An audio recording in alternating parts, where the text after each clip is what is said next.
اس بات کو سمجھ لیں کہ ترجیح دنیا کو نہ دے، ترجیح آخرت کو، اللہ کی ذات کو۔ ہماری آخرت کس طرح ٹھیک ہو سکتی ہے، آخرت میں کامیاب کس طرح ہو سکتے ہیں، آخرت میں اللہ تعالیٰ کی رضا کیسے پا سکتے ہیں، اس کو ترجیح دینی چاہیے۔ نبی پاک صلی اللہ تعالیٰ علیہ وسلم کے بہت سارے صحابہ بڑی شانوں والے، ایک صحابی کا ہم آج ذکر کرنے جا رہے ہیں جن کا نام ہے حضرت ابو ذر غفاری رضی اللہ تعالیٰ۔ ہمارے صوفیاء تصوف میں ایک جملہ بولتے ہیں کہ تیرا تو فقر ابو ذر ہے، یعنی جن کو صحیح درویش کہتے ہیں نا، صحیح درویش۔ مولا علی شیر خدا رضی اللہ تعالیٰ عنہ فرمایا کرتے دو ہی تو بندے ہیں جو رب کے رستے میں کسی شے کی پرواہ نہیں کرتے۔ حضور کون سے؟ فرمایا ابو ذر غفاری ہے اور دوسرے علی المرتضیٰ ہے۔ مولا علی فرمایا کرتے یہ نا مسلمانوں میں سے چوتھے یا پانچویں مسلمان ہیں، شروع سے ایک سلیم الطبع آدمی، کچھ لوگ طبعاً بڑے نفیس ہوتے ہیں، طبعاً ہی اللہ کی طرف سے شروع سے ہی۔ ان کا جو قبیلہ تھا بنو غفار وہ راہزنی کرتا تھا، لوگوں کو لوٹ لیتا تھا۔ شروع میں یہ کام کیا لیکن جب کچھ لوگوں کی چیخیں کانوں میں گئیں تو چھوڑ دیا، فرمایا نہیں یار طبیعت نہیں مانتی۔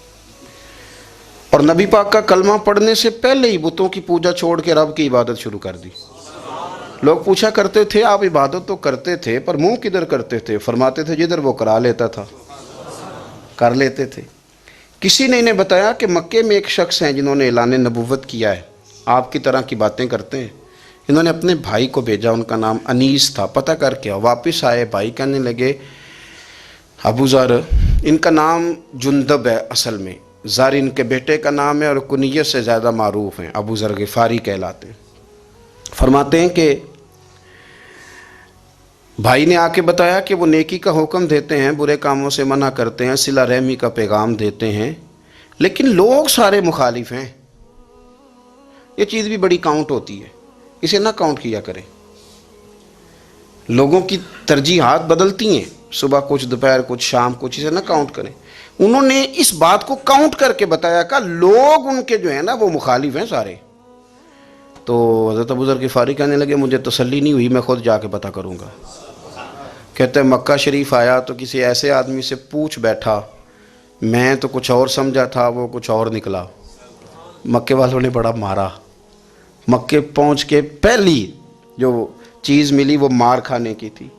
اب میں ڈرتے کسی سے پوچھتا ہی نہ، بھوک بھی بڑی تھی، رہنے کو جگہ نہیں تھی، حرم شریف میں لیٹا رہتا تھا۔ میرے نصیب دیکھو، مجھے ایک شخص نے آ کے ہلایا، کہنے لگے اگر مناسب سمجھیں تو میں آپ کو دیکھ رہا ہوں کافی دیر سے، آپ کوئی پردیسی ہیں، آپ کا اپنا مہمان نہ بنا لوں؟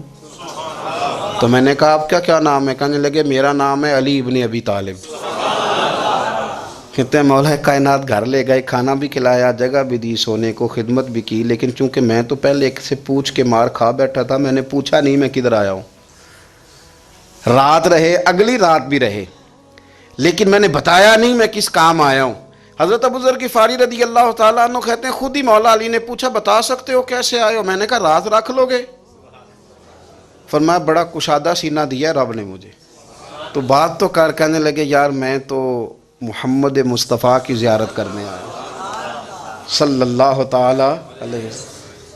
یہ بے نیاز لوگوں میں سے ہیں حضرت سیدنا ابو ذر غفاری۔ میں حضور کی زیارت کے لیے ہوں۔ حضرت علی کہنے لگے سویرے لے چلوں گا۔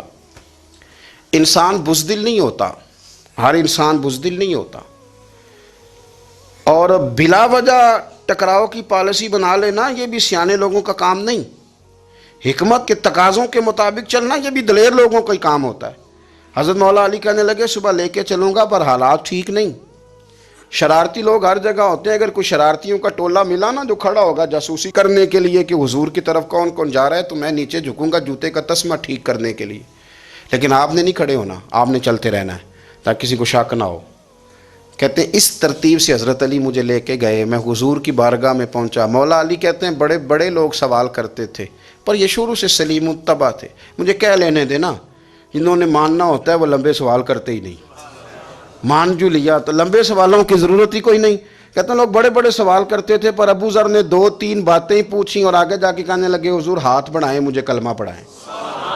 نبی پاک صلی اللہ علیہ وسلم نے کلمہ پڑھایا، فرمایا باہر جا کے نا ابھی ذکر کرنا کہ تم مسلمان ہو گیا، یہ ماریں گے۔ عرض کی حضور انہیں مارنے دے، میں آیا بھی مار کھا نہیں ہوں۔ انہیں مارنے دے نا. پڑا فلک کو کبھی دل جلوں سے کام نہیں. داغ دہلوی نے کہا تھا پڑا فلک کو کبھی دل جلوں سے کام نہیں، اور جلا کے راکھ نہ کر دوں تو داغ نام نہیں. ماری تو کھانے آئے ہیں، مارنے دے، کرنے دے زور جتنا لگانا ہے لگانے دے.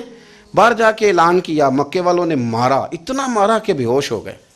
پھر کسی نے بتایا کہ تم نے گزرنا بھی ہے ان کے علاقے سے، بنو غفار سے. پھر ان کا پتہ بھی ہے یہ لوگ بڑے سخت ہیں. پھر چھوڑا. تباً بڑے جلالی تھے، زاہد مزاج تھے. فرماتے تھے کہ جو تمہاری ضرورت سے زیادہ ہے وہ سارا صدقہ کرو. کنز کے معاملے میں ان کا رویہ یہ تھا. صرف حضرت صدیق اکبر کو کچھ نہیں کہا انہوں نے، باقی حضرت عمر جیسے آدمی کو بھی کھڑا کر کے کہہ لیتے تھے یہ مال کیوں رکھا ہوا ہے خزانے میں، بانٹتے کیوں نہیں سارا. اور جناب عثمان غنی رضی اللہ تعالیٰ عنہ کے ساتھ تو باقاعدہ کئی دفعہ اس موضوع پر گفتگو کی. وہ کہتے تھے کہ جب اللہ کہتا ہے قرآن میں کہ مال دولت جمع نہیں کرنی، تو وہ جو لوگ تھے وہ بھی بڑی شانوں والے تھے. وہ کہتے تھے کہ اللہ نے جب زکوٰۃ فرض کی تو مال جمع ہوتا ہے تو زکوٰۃ فرض ہوتی ہے نا. جب فطرانے کا کہا تو مال ہوتا ہے تو فطرانہ آتا ہے نا. تو آپ جو کہہ رہے ہیں وہ ٹھیک ہے، پر آپ اعلیٰ بات کر رہے ہیں تقوی کی، سارا بانٹو. تو حضرت ابو ذر غفاری کہتے تھے چلو ٹھیک ہے تمہاری بھی بات مان لیتا ہوں، پر یہ بتاؤ مدینے والے کا اپنا طریقہ کیا ہے؟ کہ بھئی حضور کا طریقہ تو وہی ہے جو آپ بتا رہے ہیں. تو فرمانے لگے پھر اس رستے نہ چلیں جو رستہ مدینے والے رسول کا ہے. اور حضور سے، نبی پاک سے عشق کرتے بڑا کھل کے. یہ صحابہ صفہ میں سے تھے. کلمے پڑھنے کے بعد چونکہ طبیعت جلالی تھی تو حضور نے بھیج دیا، فرمایا واپس جاؤ اپنے قبیلے میں تبلیغ کرو. واپس گئے، بھائی کو مسلمان کیا، والدہ کو مسلمان کیا، قبیلہ سارا مسلمان کیا، وہیں رہے. ہجرت مدینہ کے بعد آئے تبوک کے موقع کے قریب، اور حضور نے اصحاب صفہ میں رکھ لیا. نوکری کرتے مدینے والے رسول کی، دلیر آدمی تھے، بڑا قبیلہ تھا، پر ڈیوٹی کرتے، ڈیوٹی خدمت کرتے. ایک بیٹا تھا زار اس کا نام تھا، اس کی ڈیوٹی لگائی تم نے میرے نبی پاک کے اونٹ چرانے. ڈاکو آئے تو صاحبزادہ اونٹوں کی، اونٹنیوں کی حفاظت کرتے شہید ہو گیا. اور یہ انوکھا بندہ ہے جس نے شرط لگائی تھی کہ میں نے کالی سیاہ رنگ کی عورت سے شادی کرنی. انوکھا بندہ ہے. ایک بیٹی تھی، ایک بیٹا، بیٹا شہید ہو گیا. بیوی سے کہا تم نے نبی پاک کے گھر میں خدمت کرنی ہے، حضور کے گھر والوں، اور میں نبی پاک کی نوکری کروں گا. حضور کی خدمت کرتے، ہر وقت خدمت میں رہتے. اور حضور جب آتے نا، صحابہ صفہ میں یہ شامل تھے جو لوگ دین سیکھتے. حضور جب آتے تو سب سے پہلے آ کے حضرت ابو ذر غفاری کا پوچھتے، بلائیں. اور جب بات کرتے حضور تو بار بار ان کو مخاطب کر کے بات کرتے. حضرت ابو ذر غفاری رضی اللہ تعالیٰ عنہ کا نبی پاک سے اتنا پیار کہ ہماری بھی مشکل حل کر دی. ابو داؤد شریف میں موجود ہے، ایک دن کہنے لگے یا رسول اللہ صلی اللہ علیہ وسلم، اگر کوئی بندہ کسی سے پیار بڑا ہی کرے پر اس جیسے عمل نہ کر سکے، کوشش کرے کر نہ. لوگ ہمیں کہتے ہیں نا جی پیار بڑا، عمل بھی تو کرو نا. بھی کرنا چاہیے، پر انسان ہے نا، غلطی بھی تو ہو ہی جاتی ہے. اب ہم عمل نہیں کر سکتے تو تم ہمیں پیار بھی نہیں کرنے دو گے؟ مہربانی کرو، پیار تو کرنے دو نا. حضرت ابو ذر غفاری نے کہا، ابو داؤد شریف میں موجود ہے، یا رسول اللہ صلی اللہ تعالی علیہ وآلہ وسلم، حضور پیار بڑا کرے پر ان جیسے عمل نہ کرے تو حکم کیا ہے؟ تو حضور نے فرمایا پیار سچا کرے، اللہ قیامت کے دن جس سے محبت کرے گا نا اس کے ساتھ ہی دونوں کو اکٹھا فرما دے گا. تو حضرت ابو ذر نے فوراً کہا حضور پھر مجھے آپ سے بھی بڑا پیار ہے، رب سے بھی بڑا پیار ہے. فرمایا فکر نہ کرنا، جنت میں اکٹھے ہی جائیں گے. اتنی محبت رسول پاک کی ذات کے ساتھ حضور کی نوکری کرنا. ایک دن خدمت کرتے کرتے سو گئے. حضور مسجد میں آئے پتہ کرنے کہ ابو ذر آرام کر رہا ہے. یہ بھی مزہ ہوتا ہے، خیال رکھنا اپنے درویشوں کا، کیا کھایا کیا پیا، کہاں سوئے. حضور رات کو آئے، یہ سوئے ہوئے تھے. فرماتے ہیں حضور نے میرا انگوٹھا ہلایا، میں اٹھ کے بیٹھ گیا. حضور بھی میرے پاس بیٹھ گئے. اور میں ابو ذر بڑا پیار کرتے ہو، سونے آپ کو پتہ ہی ہے. کہا یار تو بڑی نوکری کرتا ہے، ایک دن وہ بھی آئے گا جس دن تجھے میری مسجد اور میرے شہر سے جانا پڑے گا، پھر کیا کرو گے؟ تو عرض کی حضور کسی کی طاقت ہے مجھے آپ کے شہر سے نکالے؟ میں تلوار نکال لوں گا.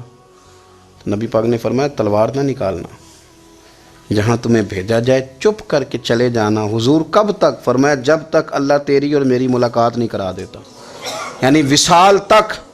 یہ واحد شخص ہیں کہ حضور کے وصال ظاہری کا وقت آ گیا تو فرمایا کوئی میرے ابو ذر کو بلاؤ۔ جب یہ آئے تو حضور لیٹے ہوئے تھے، یہ جھکے نبی پاک کی طرف، حضور میں حاضر ہوں، تو حضور نے پکڑ کے سینے کے ساتھ لگا لیا۔ میرے رسول پاک صلی اللہ علیہ وسلم کی خدمت میں ایک دفعہ عرض کرنے لگے حضور مجھے صوبے کا گورنر بنا دیں، تو نبی پاک نے فرمایا ابو ذر میں عہدے پسند نہیں کرتا، تو تمہیں بھی میں کہتا ہوں عہدہ نہ لینا، تمہیں بھی کہتا ہوں عہدہ نہ لینا۔ فرمایا ابو ذر میں جو چیز اپنے لیے پسند کروں گا تمہیں بھی اسی کا مشورہ دوں گا، تم بندے اچھے ہو پر یہ کام تمہارے بس کا نہیں ہے۔ بڑے زاہد آدمی میرے رسول کریم صلی اللہ تعالیٰ علیہ وآلہ وسلم نے ان کے بارے میں فرمایا جس طرح نبیوں میں حضرت عیسیٰ علیہ السلام ہوئے، حضرت عیسیٰ دیکھیں نا، انبیاء میں اللہ تعالیٰ نے ہر قسم کی عظمت نبیوں کو دیں۔ جناب سلیمان علیہ السلام کا تو تخت بھی ہوا میں اڑتا تھا، جن تک تابع دار تھے، اور نبیوں میں حضرت عیسیٰ بھی ہیں جن کے پاس گھر بھی کوئی نہیں، شادی بھی کوئی نہیں کی، اینٹ سرانے رکھ کے تکیہ بناتے، ایک ان کے پاس کنگھی تھی اور ایک پیالہ تھا۔ دیکھیں جو بندہ نیک ہو نا، وہ بھی نیک ہیں، اللہ کے نبی ہیں، آپ اپنا تقوی مسلط نہیں کریں گے، جو وہ کر رہے ہیں وہ بھی مخلص ہو کے کر رہے ہیں۔ حکومتیں جو چلانی ہیں تو وہ کس نے چلانی ہے؟ اگر نیک بندے نہیں آئیں گے تو غلط لوگ آئیں گے، قوموں پہ ظلم کریں، وہ بھی اپنی جگہ ٹھیک ہیں، لیکن یہ جو کر رہے ہیں یہ بات بھی اپنی جگہ بالکل ٹھیک ہے۔ ہم پتہ کیا کرتے ہیں، ہم چیزوں کو مسلط کرتے ہیں، ایک دوسرے پر مسلط نہیں کریں چیزوں کو۔ آپ جو کر سکتے ہیں، جو رستہ آپ کو صحیح لگتا ہے اختیار کر لیں، یہی تو ہمارے دین کا حسن ہے کہ سارے رستے واضح کر کے ہمیں دکھاتا ہے۔ حضرت عیسیٰ علیہ السلام نے ایک دن دیکھا کہ ایک بندہ نا انگلیوں کے ساتھ اپنے بال سیدھے کر رہا ہے، تو آپ نے فرمایا یار کنگھی کے بغیر بھی کام چل سکتا ہے، کنگھی بھی خیرات کر دی۔ دیکھا ایک بندہ ہاتھ کا تکیہ بنا کے لیٹا ہے، تو فرمایا اینٹ بھی دے دو کسی کے کام آ جائے گی۔ ایک دن دیکھا کہ ایک بندہ نا یوں چلو میں پانی پی رہا ہے، فرمایا پیالہ بھی رہنے دو، اس کے بغیر بھی کام چل ہی جاتا ہے۔ جناب عیسیٰ کا یہ زہد تھا۔ میرے نبی پاک علیہ السلام نے فرمایا جس نے جناب عیسیٰ کا زہد دیکھنا ہو وہ میرے ابو ذر غفاری کو دیکھے، ان کو دیکھے، یہ دنیا میں جناب عیسیٰ کے زہد کے مطابق چلتے پھرتے ہیں۔ ساری زندگی دولت کو، مال کو پسند نہیں کیا۔ جہاں رہتے تھے ایک گورنر صاحب نے 300 دینار تحفے میں بھیجے، تو ایک ہوتا ہے نا بندہ کہتا نہیں نہیں ضرورت نہیں، اور حضور سید عالم صلی اللہ علیہ وسلم نے حضرت عمر سے فرمایا تھا جو خود بخود آ جائے وہ قبول کر لو اللہ کی طرف سے، لیکن ان کا رنگ فقیری والا تھا اور تھوڑا انوکھا تھا۔ 300 دینار آئے تو فرمانے لگے اسے جا کے کہو تمہیں کوئی اور بندہ نہیں ملا دھوکہ دینے کے لیے، میرے گھر ہی مال بھیج دیا ہے۔ فرمانے لگے میرے پاس گدھا ہے سواری کرنے کے لیے، میرے پاس بکریاں ہیں دودھ پینے کے لیے، میرے پاس ایک چادر اضافی ہے سامان میں سے، میں تو ڈرتا ہوں کہ رب کہیں اس چادر کے بارے میں سوال نہ پوچھ لے، اور تم ہو کہ میرے پاس یہ لے کے آئے ہو۔ حضرت عثمان غنی کے پاس جا کے کہا کرتے کتنا لوگوں کے پاس پیسہ آ گیا ہے، ہر بندے کے گھر میں مال ہے، یہ کیا ہو رہا ہے، لوگوں سے کہیں خرچ کریں غریبوں پہ۔ حضرت عثمان غنی فرمانے لگے تمہیں تو خوش ہونا چاہیے کہ میرے دور میں لوگ خوشحال ہو گئے۔ آپ فرمانے لگے نہیں، وہ والا رنگ زیادہ بہتر ہے جو مدینے والے نے اختیار فرمایا ہے، کیونکہ کچا رنگ للاری والا چڑھدا تے لیندا رہندا عشق تیرے دا رنگ محمد، جدوں چڑھ جائے پھر نہیں لیندا۔ آپ کی طبیعت کے اندر دولت سے بیزاری، حضرت ابو درداء، حضرت ابو موسیٰ اشعری، حضرت ابو ہریرہ رضی اللہ تعالیٰ عنہ، یہ سمجھ لیں ان کے کلاس فیلو تھے، ان کے ساتھ پڑھا تھا انہوں نے۔ حضرت ابو ذر غفاری ان پر بھی جلال کرتے۔ آپ یقین کریں کہ طبیعت نا ایسے کیف میں آ گئی ان کو پڑھ کے، ان کو پڑھا جب کچھ دنوں سے تو کچھ انوکھا، یہ انوکھی وجہ ہے، سارے زمانے سے نرالے ہیں، یہ بندے کون سی بستی کے یار اب رہنے والے ہیں، یہ کس طرح کے لوگ ہیں، کیا سوچ ہے۔ حضرت ابو درداء رضی اللہ تعالیٰ عنہ کے گھر کے قریب سے گزرے تو حضرت ابو درداء مکان بنا رہے تھے، کیا جملہ کہا، تڑپ گئی روح۔ فرمانے لگے ابو درداء تجھ سے مجھے یہ امید نہیں تھی یار۔ فرمایا کیا ہوا؟ فرمانے لگے اب تیرا مکان بنانے کے لیے بھی اللہ کے بندوں کی پشتوں پر اینٹیں رکھی جائیں گی، تیرا مکان بنانے کے لیے رب کے بندوں کی پشتوں پر اینٹیں تیرے لیے۔ حضرت ابو درداء نے گردن جھکا لی، فرمایا یار جہاں تو ہے نا تو بالکل ہی ٹھیک کہتا ہے۔ کیوں؟ میرے نبی پاک صلی اللہ علیہ وسلم نے فرمایا اس زمین کے اوپر اور آسمان کے نیچے ابو ذر غفاری سے سچا بندہ کوئی نہیں، ان سے زیادہ سچا کوئی نہیں۔ فرمایا تو ٹھیک کہتا ہے یار، صحیح کہتا۔ حضرت ابو موسیٰ اشعری رضی اللہ تعالیٰ عنہ کو گورنر بنا دیا گیا عراق کا۔ اب حضرت ابو موسیٰ اشعری صحابہ میں ایک بڑے جلیل القدر صحابی ہیں، اور ان کی عظمتیں، رفعتیں، بلندیاں کیا کہنا، بڑی گہری دوستی تھی۔ لیکن جب وہ گورنر بن گئے نا تو آپ نے فرمایا بس بھئی اب تو نے عہدہ لے لیا ہے، یہ بندے کو ٹھیک نہیں رہنے دیتی چیزیں، اب تو عہدے میں چلا گیا۔ بڑی مدت کے بعد ملاقات ہوئی حضرت ابو موسیٰ اشعری کے ساتھ، وہ دوڑ کے آئے حضرت ابو ذر غفاری کے گلے ملنے، میرا بھائی میرا بھائی۔ فرمایا پیچھے ہٹ جا، میں نہیں تیرا بھائی، تو گورنر ہے، میں غریب آدمی ہوں، اپنا کام کر۔ پھر دوڑ کے آئے، فرمایا ابو ذر تو میرا بھائی ہے یار، اکٹھے پڑھتے تھے حضور۔ فرمایا نہیں، جا تو نہیں میرا۔ پھر آئے، جانتے تھے نا یہ سچا بندہ ہے، یہ سچا بندہ ہے، یہ تقریروں والا نہیں، صرف وعظوں والا نہیں، اس کے اندر بھی بڑی سچائیاں ہیں۔ قریب آئے، آ کے کہا یار تو میرا بھائی ہے، میرے سینے لاگ۔ فرمانے لگے تو تیسری بار آیا ہے، مومن ہے، میں منہ نہیں موڑ سکتا، پر پہلے مجھے بتا گورنر بننے کے بعد تو نے مکان کتنے بنائے، باغ کتنے لگائے، چکیاں کتنی لگائیں، کتنے تو نے چیزیں بنائی ہیں، پہلے بتا۔ تو ابو موسیٰ اشعری نے ان کا ہاتھ پکڑا، رونے لگے، کہنے لگے جس محبوب سے تو نے تربیت لی ہے میں بھی انہی کا نوکر ہوں، جن کپڑوں میں میں عراق گیا تھا میرے آج بھی وہی ہیں یار۔ کیا بات کرتا ہے تو، میرے وہی ہیں۔ مجھے بتا اگر یہ عہدے خدمت کے ہم نہیں لیں گے تو پھر کیا ظالموں کو دیں گے، غیروں کو دیں گے؟ نہ کر، کچھ نہیں بنایا۔ حضرت سیدنا ابو موسیٰ اشعری رضی اللہ تعالیٰ عنہ روئے، اور جب کہا نا کوئی شے نہیں میرے پاس، تو فرمایا اچھا چل آ جا، پھر سینے لگ جا، تو واقعی میرا بھائی ہے۔ پھر حضرت ابو ذر غفاری نے محبت فرمائی، وہ درویشی، وہ فقیری، وہ سادگی، وہ نورانیت، وہ دل کے ساتھ اندر۔ ہمارے تو بہت سارے لوگ ہیں جو کہتے ہو کہاں لے جانا ہے مال، کیا ضرورت ہے مال کی، ہر وقت مال کی مخالفت کرتے ہیں، لیکن دل ان کا کہتا ہے کہ آئے صحیح، کسی طریقے سے پہنچے صحیح۔ حضور نے فرمایا بعض لوگوں کی زبانیں شہد سے زیادہ میٹھی، دل بھیڑیے سے زیادہ خطرناک، اوپر سے کہہ کچھ رہے ہیں اندر حالات کچھ اور ہیں۔ لیکن حضرت ابو ذر غفاری رضی اللہ تعالیٰ عنہ دوری دولت سے، آپ فرماتے کیوں ہیں لوگوں کے پاس مال، کس لیے اتنا مال جمع کیا ہے؟ کیا ساری غریبی ختم ہو گئی ہے، غربت مٹ گئی ہے ساری؟ کیوں لوگ مال بناتے ہیں؟ ایک اور آپ کی کلاس فیلو تھے جو بصرے کے گورنر بنے، عبداللہ بن عامر رضی اللہ تعالیٰ۔ ایک صاحب سے ملاقات ہوئی، جناب نافع تائی ان کا نام تھا، تو ابو ذر غفاری سے وہ بڑے شوق سے ملنے آئے، حضور کے صحابی سمجھ کر کے۔ فرمایا کہاں کے رہنے والے ہو؟ کہا میں تو بصرے کا رہنے والا ہوں۔ فرمایا وہاں میرے ایک کلاس فیلو ہیں عبداللہ بن عامر، کہا وہ تو آج کل گورنر ہیں۔ فرمایا میرا ایک پیغام دے دو گے اس کو جا کے؟ کہا حضور دے دوں گا۔ فرمایا اس سے جا کے کہنا تو گورنر بن کے بھی زندہ ہی ہے، اور میں پانی کا پیالہ پیتا ہوں، کھجور کھاتا ہوں اور رب کی عبادت کرتا ہوں، میں بھی تو زندہ ہی ہوں نا، تو بھی زندہ ہی ہے، اس سے آگے کچھ نہیں ہے، اور میں کھجور کھاتا ہوں، پانی کا پیالہ پیتا ہوں، میں بھی تو زندہ ہوں نا۔ اللہ اکبر۔ نافع تائی کہتے ہیں اس پیغام کی سمجھ نہیں آئی، لیکن میں لے کے گیا، عبداللہ بن عامر سے میری ملاقات ہوئی، تو میں نے کہا جی ایک پیغام دینا ہے، تو انہوں نے کچھ توجہ نہیں کی۔ جب میں نے بتایا نا کہ حضرت ابو ذر غفاری کا پیغام ہے، تو ان دونوں آنکھیں کھول دیں، کہنے لگے جلدی بتاؤ انہوں نے کیا کہا ہے۔ فقر اور درویشی کے رستے پہ چلنے والوں کے امام سیدنا ابو ذر غفاری نے کیا کہا ہے؟ تو کہتے ہیں مجھے پاس بٹھا لیا، شفقت فرمائی، کہنے لگے اب بتاؤ انہوں نے کیا کہا ہے؟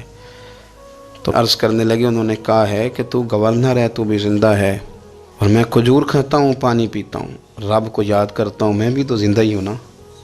کہنے لگے ایک دفعہ پھر کہا انہوں نے کہا تھا کہ میں کھجور کھاتا ہوں، پانی پیتا ہوں، عبادت کرتا ہوں، میں بھی تو زندہ، کہا ایک دفعہ پھر کہتے ہیں تیسری دفعہ کہا تو وہ اتنا روئے کہ انہوں نے چادر میں منہ چھپا لیا۔ کہنے لگے یار وہ ٹھیک ہی کہتا ہے، وہ صحیح کہتا ہے، اتنا مال، اتنے عہدے، اتنی چیزیں، اتنا کچھ جمع کر کے رکھا ہے، ان کا حساب دینا، ان چیزوں کہ اللہ کے حضور کیا عذر پیش کریں گے، کس طرح رب کی بارگاہ میں بتائیں گے، کیا وجہ تھی، کن چکروں میں ہم نے زندگی گزار دی۔ سیدنا ابو ذر غفاری رضی اللہ تعالیٰ عنہ نے اپنی حیات مبارکہ ساری کی ساری فرماتے تھے کہ ہم نہیں عمل کریں گے تو کون کرے گا، وہ خاص سادگی، وہ خاص۔ اور پتہ میرے نبی پاک نے کیا فرمایا؟ فرمایا مجھے میرے رب نے حکم دیا ہے کہ میں 4 لوگوں سے پیار کروں۔ اللہ اکبر، کاش کبھی آپ اس حدیث کے جملوں کو سمجھیں۔ او یار، اللہ نے حکم دیا ہے محبوب پیار کرے۔ حضور کس سے؟ تو پہلے 3 مرتبہ نبی پاک نے ایک ہی شخص کا نام لیا، فرمایا علی سے، علی سے، علی سے، پھر فرمایا ابو ذر غفاری سے، پھر فرمایا جناب مقداد سے، پھر فرمایا سلمان فارسی سے۔ رب نے مجھے کہا ان سے پیار کرو، حضرت ابو ذر غفاری۔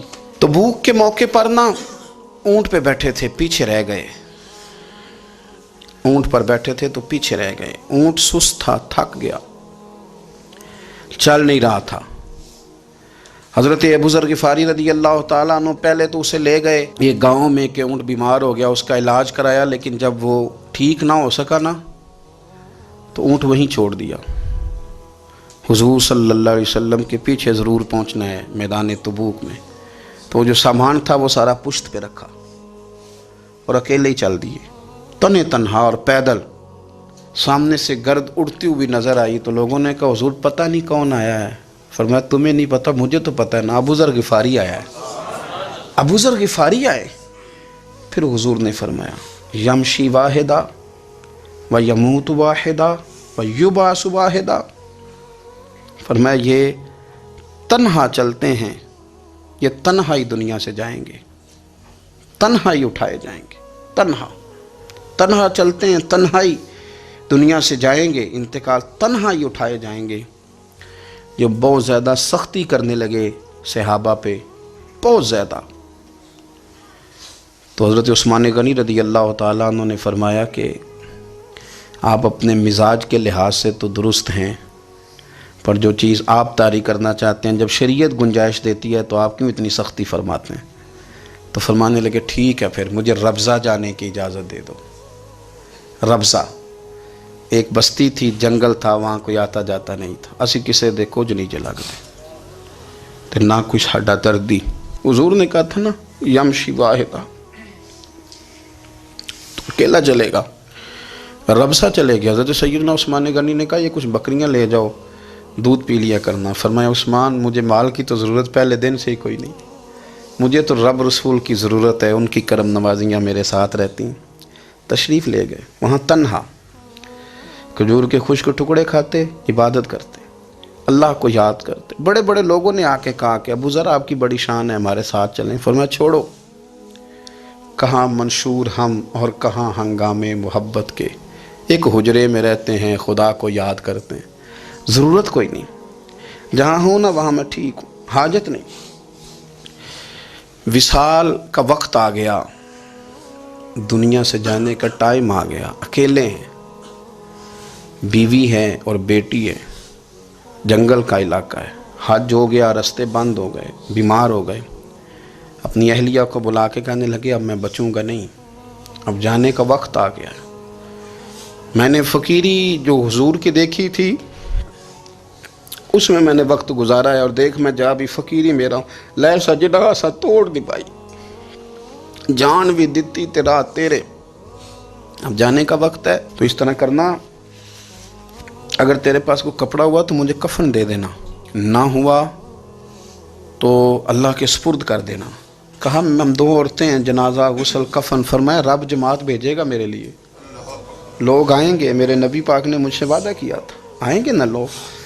تو اہلیہ کہنے لگی ابو ذر آپ کو کیسے پتہ ہے کہ آپ اس صحرا میں انتقال کر جائیں گے، اللہ شفا دینے والا ہے۔ فرمانے لگے ہم 3-4 لوگ بیٹھے تھے تو حضور نے فرمایا تھا تم میں سے ایک شخص صحرا میں اکیلا انتقال کر جائے گا۔ تو وہ میرے جتنے باقی ساتھی تھے وہ سارے انتقال کر گئے، اب میں اکیلا ہی بچا، مجھے پتہ ہے وہ میں ہی ہوں، تو تم دیکھنا تمہیں کوئی نہ کوئی مل جائے گا غسل کفن کے لیے۔ آپ کی اہلیہ کہتی ہیں کہ میں اٹھی، کبھی دوڑ کے میں باہر جاتی، سڑک پہ جا کے دیکھتی کوئی گزر رہا ہے، پھر میں آ کے کہتی حج ختم ہو گیا ہے، رستے بند ہو گئے ہیں، کون آئے گا جنگل میں، پھر میں آ کے ان کی تیمارداری کرتی، پھر اٹھ کے جاتی، پھر میں آ کے تیمارداری کرتی. اچانک میری نظر پڑی تو ایک چھوٹا سا قافلہ آ رہا تھا. اس قافلے میں چند لوگ تھے اور سب سے بڑھ کر صحابی رسول حضرت عبداللہ ابن مسعود بھی تھے. میں نے ان کو اشارہ کیا تو وہ دوڑے آئے, کہنے لگے بہن کیا ہے؟ میں نے کہا یہاں ایک شخص ہے, تمہاری تھوڑی سی ضرورت ہے اس کو. حضرت عبداللہ ابن مسعود کہنے لگے کون ہے بی بی؟ کہتے ہیں میں نے کہا کہ وہ ابو ذر غفاری ہیں. کہتی تڑپ کے روئے عبداللہ ابن مسعود, تڑپ کے. کہنے لگے ابو ذر میرے نبی پاک کا پیارا, میرے ماں بھی اس پہ قربان, میرا باپ بھی قربان, کدھر ہے جلدی بتاؤ. کہتی میں لے آئی. 4-5 لوگ تھے وہ. تو سیدنا ابو ذر غفاری کہنے لگے عبداللہ میرا وصال ہو جائے گا لیکن یاد رکھنا میری بیوی کے پاس کفن کے لیے کپڑا موجود نہیں. وہ لہو سے جنازہ توڑ ہی نہیں پائی, جان بھی دیتی تے رات تیرے, کفن کے لیے کپڑا نہیں ہے. لیکن تم میں سے نا وہ بندہ کوئی کپڑا نہ دے جو کبھی کسی سرکاری عہدے پہ رہا ہو, وہ بندہ میرے کفن کے لیے کپڑا نہ دے کسی سرکاری عہدے پہ رہا ہو. ایک انصاری جوان کہنے لگا ابو ذر میں کبھی کسی عہدے پہ نہیں رہا, اگر آپ میری چادر قبول کر لیں کفن کے لیے تو میں ٹھیک ہے. میں نے نا حضور کے طریقے پر زندگی گزاری ہے, چپ کر کے میرا جنازہ پڑھ دینا اور مجھے کہیں اور نہ لے کے جانا. اسی کسی دے کچھ نہیں جو لگتے تو نہ کوئی ساڈا دردی یہیں کسی صحرا میں جنگل میں یہیں کوئی قبر کھود کے مجھے دفن کر دینا, مجھے جانے نہیں ہے کسی جگہ. حضرت عبداللہ ابن مسعود رضی اللہ تعالیٰ عنہ نے جنازہ پڑھایا اور اس درویش کو جو 5ویں یا 4تھے مسلمان ہیں ان کو وہاں دفن کیا. جب خبر پہنچی نا مدینے تو سب سے زیادہ آنسو مولا علی نے بہائے, سب سے زیادہ حضرت علی نے. لوگوں نے کہا اتنا کیوں روتے ہو؟ فرمایا 2 ہی تو بندے تھے جو اللہ کے راستے میں کسی کی پرواہ نہیں کرتے تھے, اب ایک ہی رہ گیا ہے. کہا حضور کیا مطلب؟ فرمایا 2 ہی تھے, ایک ابو ذر اور ایک علی, اب اکیلا علی تو رہ گیا, وہ چھوڑ کے چلے گئے. حضرت سیدنا ابو ذر غفاری رضی اللہ تعالیٰ عنہ اس عظیم شخص کا نام ہے.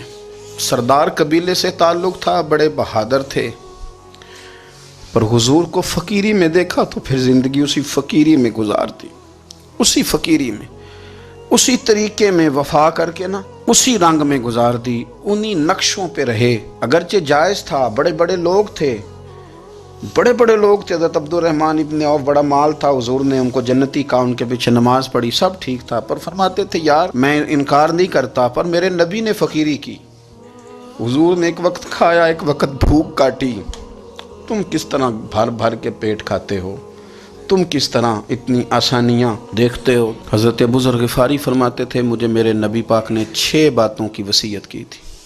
اپنے بچوں کو بھی بتاتے تھے, دوستوں کو بھی, 6 باتوں کی حضور نے وصیت کی تھی. سب سے پہلے حضور نے فرمایا تھا ابو ذر مسکینوں سے محبت کرتے رہنا. دوسرا نبی پاک صلی اللہ علیہ وسلم نے فرمایا تھا جب بھی دیکھنا نیچے والوں کو دیکھنا, اوپر والوں کو نہ دیکھنا.